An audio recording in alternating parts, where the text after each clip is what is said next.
Hello everyone, hope you're well, and today in this video I'll be going over Bitfinex and Bitmex, which are the two main exchanges that I use. Now, because the vast majority of my audience is American, these exchanges are not technically available for US customers. I have double citizenship, so I don't face the same issue. So for the Americans watching this, if you want to do margin trading, my recommendation for you is to go to Poloniex, which is a US based exchange that was purchased by Goldman Sachs in 2017.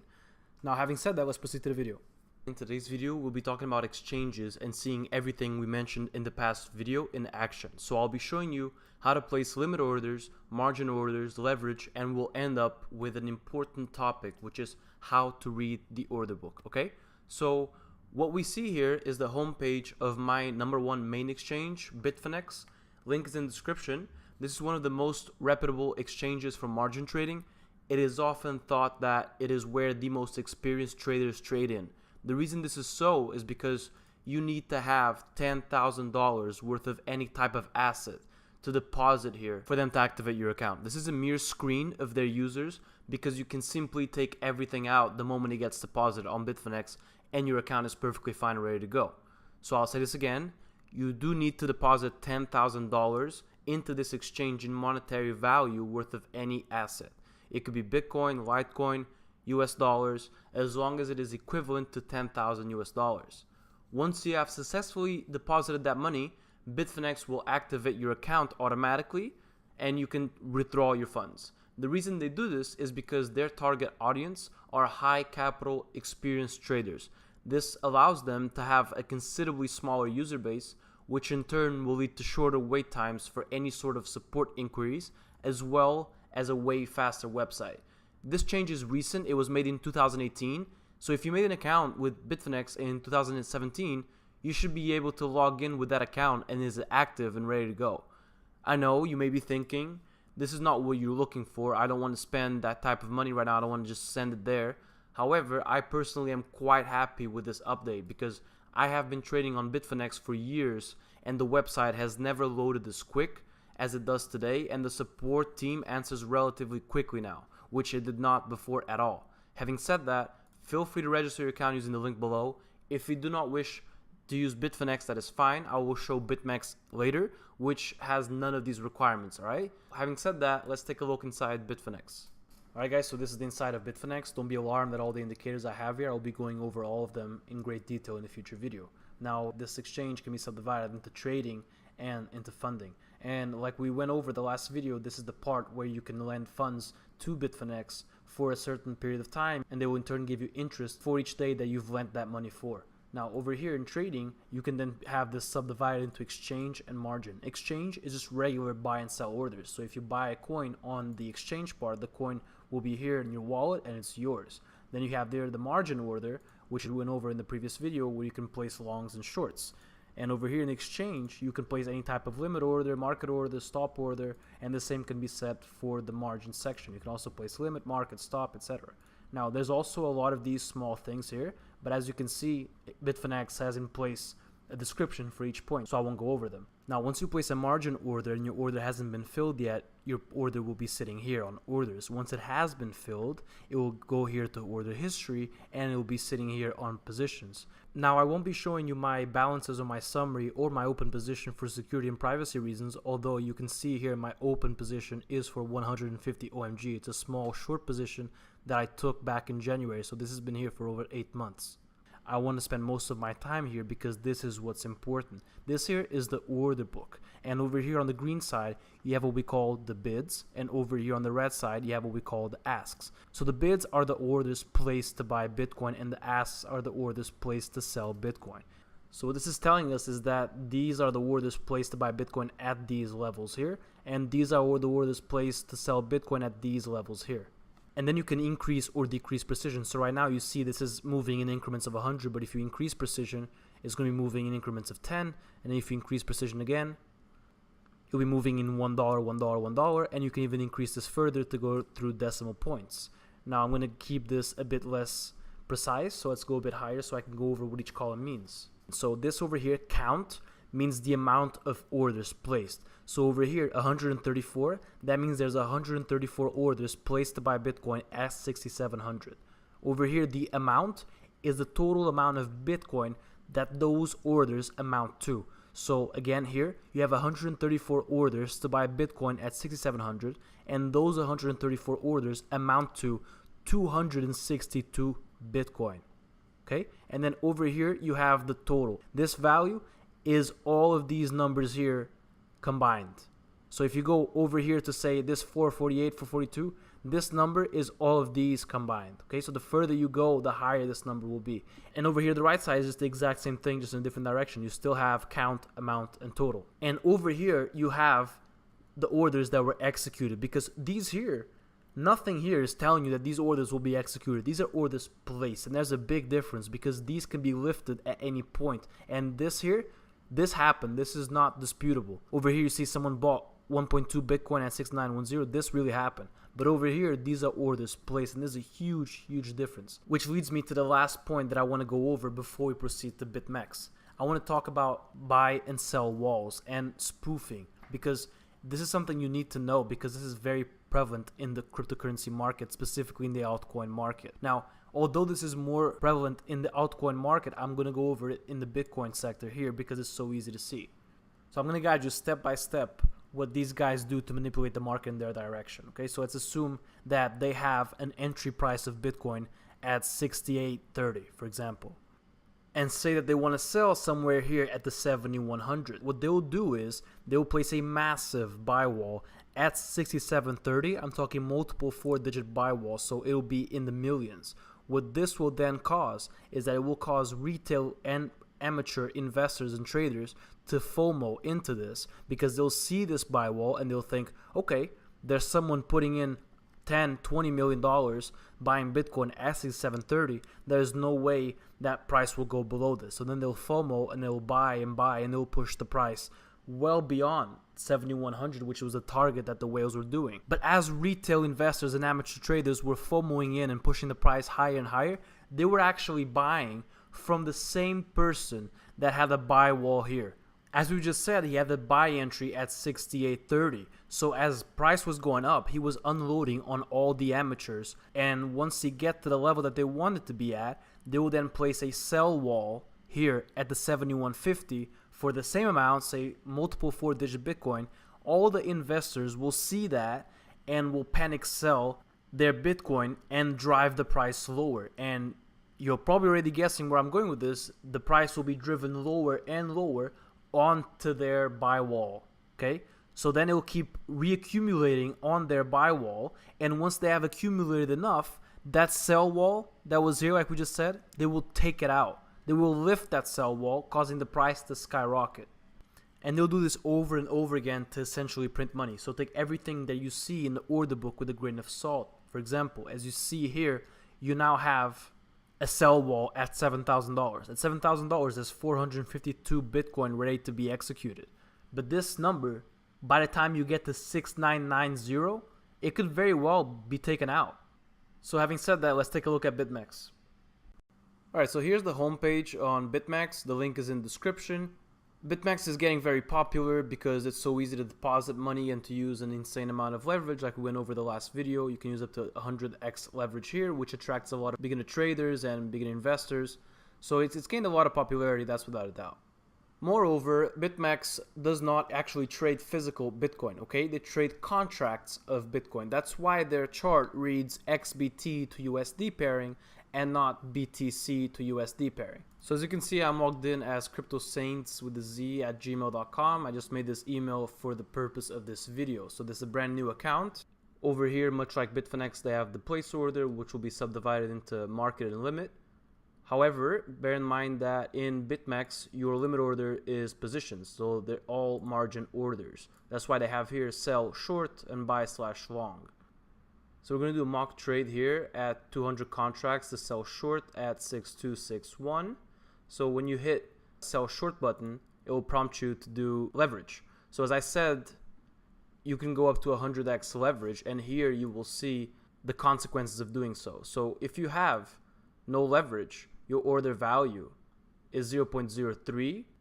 In this case, that is roughly equivalent to $200, is 0.03 Bitcoin, right? But if you go in here and you put at 100x leverage, you can see that you are really only risking a very small amount. This here cost is what you are losing, so you obviously lose a very small amount. But come over here and actually see that the liquidation price, it's very, very close to your short position. This is why 100x leverage is not advisable. So you can see here that if you enter this short right now at 6261, all it took for you to lose your 0.003 is for it to move against you $10. Obviously that's nothing, and that's why you really should not be using anything close to 100x leverage. So if you do say 10x leverage, in this case at 200 contracts, this is what you're looking at losing, which is 0.0032, although you're putting in an order with 0.032. And your liquidation price is somewhat higher, right? It's 6894, roughly $600 up from the current price, okay? So let's place this order at 10x leverage. And once you do so, my position is active here, right? It was not filled because price already dropped considerably past that. So we're going to cancel this, do it again, 200. This time we're going to do 6200 instead. Sell short, 10x, sell. So now it's active, and you can see here it is active. And they give you your liquidation price at 6864. The P&L, your profit and loss, that means you're already up this amount. And here it's the margin. So if you click here, you can actually add more margin to your account. This will increase the liquidation price. So if I go here and I add this amount, 0.0067, add margin, you'll see right now my liquidation price is 6864. If you add margin, it just moved up dramatically, right? In here you can see what actually has been happening, the actual trades, and here you see the actual order book, so the orders placed. To add a stop loss, you simply come here and go to stop market, and you add the same stop loss as here. So you can set a stop loss right now at the same level. So here, just come here and press buy, and there you have it. Your order is here for stop loss, and it's right here, and you can see it. Okay, it has been untriggered so far.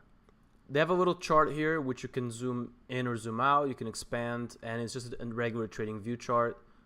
I do recommend you staying on trading view as this is not very pleasant and easy to look at, but they do have here your stop loss at this level and where you entered your position, okay? Another cool feature that Bitmex has is this mark price right here. This is a built-in security feature to protect you, the trader, because there will be a lot of spikes up and down causing long and short squeezes. So this protects you from these spikes, all right? The mark price will lag behind the current market value. So if the price just flash crashes onto your liquidation price, you won't actually be liquidated. But if it does trade below that price, you will be liquidated for obvious reasons. I want to say that both these exchanges are considered safe. You are safe depositing your money in neither one of them. I've been on Bitfinex for many years now, and I've been on Bitmex for about 1 year. I've never experienced any issues, any lost funds, so I can give you some assurance that if you deposit your money here, it is safe. All right, you can see this is fluctuating, but whenever you want to close, you can close here through a market order, or you can manually input it here on a limit order so you don't pay as many fees. So if you can afford, I definitely recommend you go to Bitfinex. If you do not, however, have $10,000 to deposit on Bitfinex for them to validate your account, then your best option really is to come here on Bitmex so you can place margin orders on both directions of the market, okay? Now that you've seen the inside of Bitfinex and Bitmex, I want to talk to you about how much these exchanges matter. You see how most traders will have 2, 3, even 4 charts open? Well, 2 of them will almost always be Bitfinex or Bitmex. The market follows both of them to great extent. As you just saw on Bitfinex, the order books are quite liquid and quite big. Having traded on Bitfinex for 3 years now, I can tell you with full confidence that what you see on Bitfinex is of massive importance. I have seen countless times single orders that were executed that were way bigger than 500 Bitcoin. I have seen market executions of 1,000 Bitcoin or even bigger than that. The reason traders have Bitfinex as one of the main charts is because these huge orders matter. Most of the time, when you see a 4-digit BTC buy executed on Bitfinex, it will signal the market a short-term direction reversal to the upside. And these seconds matter, especially if you're trading on a 15, 8, 5, 3, 2, 1 minute chart. I have one acquaintance that most of his trades are 2-minute trades taking advantage of the gap between exchanges. He will see a 1,000 BTC order executed on Bitfinex, and he will immediately buy or sell depending on what direction that 1000 BTC order was, and he will do that same direction on a different exchange, because it typically takes 10 to 30 seconds for a move on Bitfinex to be visible on other exchanges, and there are a lot of traders who will use that window and profit from it. When the 1000 BTC order is executed, it's not going to be a $100 move up and then back down. It typically creates a cascade event that will signal the market for a medium turn reversal, even if just for a couple of days. Bitfinex is the most important exchange when it comes to Bitcoin, but it has decreased its importance in recent years because of the rise of Bitmex. However, because Bitmex allows for such an obscene amount of leverage, their moves are considerably not as powerful on a primary daily chart trend, but they matter quite a lot on very short time frames. A 1000 BTC order on Bitmex is not as meaningful because most of it will be leverage, but it does allow for much more volatility, which is another reason why Bitmex has become so popular amongst day traders, and why if a trader has more than one chart, it will most likely be Bitmex one of the other three. Another thing that I want to point out is that Bitmex does not have the same price action as other charts. Bitmex trades its own chart, so when you trade on Bitmex, you will experience different price action than other charts. This will at times be a small difference, such as $20 or $40, but at times it will be considerably more than that. So let's look at an example. Let's look at this example here. I'm here on Bitcoin's 4-hour chart, and this here is August. Pretty much all of August is displayed on the chart. And as you can see here, you have quite the candle here, right? This was August 21st, and I made a post about this. And as you can see, this candle, and you can see what I mean right here, this candle topped at 6899, and this is on Bitfinex. So if you go here and you go on Bitmex, look at that. You see the huge difference that it is? In here, they topped at 7148. That's almost $300 difference. And these differences matter because if you're day trading and you're using high leverage, this could be the difference between getting liquidated or being in a much better position, right? So now I'm here on coinmarketcap.com, and I want to talk about two topics before I wrap up this video. And one of them will be volume, and I won't go too much in depth about this one because there's an entire video dedicated to it. But you can come over here to rankings, and you can come over here to exchange, and you can see which exchange has the highest volume. Now, a lot of people believe that Binance is the most important exchange with the most volume on Bitcoin, but that could not be further from the truth, because if you go on markets without fees, you see that Bitmex completely obliterates Binance's volume by more than tenfold. Now, this is important because whichever exchange has the highest BTC volume will be the exchange that will be leading the market. Now, this volume here, as you'll see in a future video, could very well be mostly wash trading, and most of this volume is calculated through scalping, and those traders at Bitmex will be entering and exiting very high leverage position multiple times a day, which causes for this obscene amount of volume. So I just want to touch base on that because it's important for you to know that you can always come here on CoinMarketCap and see the volume for all exchanges and see which are the ones that have the highest volume, which are the ones that you're going to be looking at. Alright, so before I wrap up this video, I want to talk about total market capitalization and individual market capitalization of each coin. So if you come over here, let's first learn how to calculate this market cap that they get over here. They get this number by multiplying the price times the total circulating supply. So if you take this price over here and multiply it by that, you can see you get to the same level, right? You get to the exact same number that they have over there. That's how you calculate market capitalization. And I see a lot of people make very, very amateur mistakes by saying, for example, let's come over here and look at Stellar or look at XRP. You see here that the price is at 33 cents and then Stellar is at 22 cents. But does this mean anything? Because a lot of people will then see this price and think, okay, this coin is considerably undervalued, and because all the other coins are considerably above $1, my investment is well made on these coins here that are very cheap because they have the most growth potential. And this could not be further from the truth. Because like we just saw here, market capitalization is calculated by price times the total circulating supply. So obviously these coins that have 18 billion coins, or Ripple that has 40 billion coins, they're never going to be valued at $545, right? That's just not possible. The number you got to be looking at is total market capitalization of each coin, because you come over here and you see Ripple is trading at 33 cents, but it has a total market cap of 13 billion. And then you have here, say, Bitcoin Cash, which is trading at $545, but does that make it more valuable and more important to the market than Ripple because it's trading at a higher price? No, it does not at all. It actually has a lot more growth potential than Ripple just based off of these two parameters, because Bitcoin Cash is at $9 billion and Ripple is at $13 billion. So if you go by that, the one that has the most growth potential is the one that has the smallest market cap. So anything here has a higher growth potential than the ones here just off of these parameters.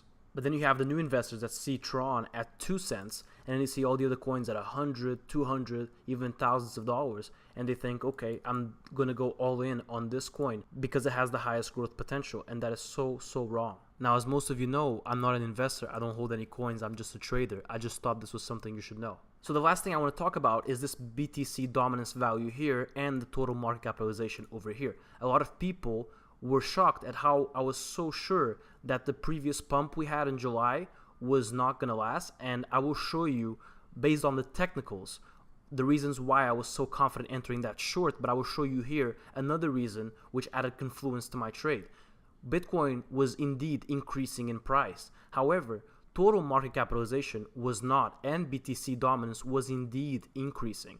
What this means is the increase from Bitcoin was mostly derived by people shifting their funds from the altcoins onto Bitcoin, therefore causing an increase in price in Bitcoin. However, all the other altcoins collapsed. Okay, that was not a real bull run because it was simply people shifting funds around from one coin to the other. And you can spot that, like I did, simply by examining what the BTC dominance is and what total market cap is. So let me give an example. Say in 2 weeks' time, BTC is trading at 7,700, and you see here BTC dominance at 60%, and you see market cap barely changed. You can safely assume that you're just repeating what happened before, and there's just, again, people shifting funds from one coin to the other. Alright, so that'll be it for this video. I hope you enjoyed it. I'll see you in the next one.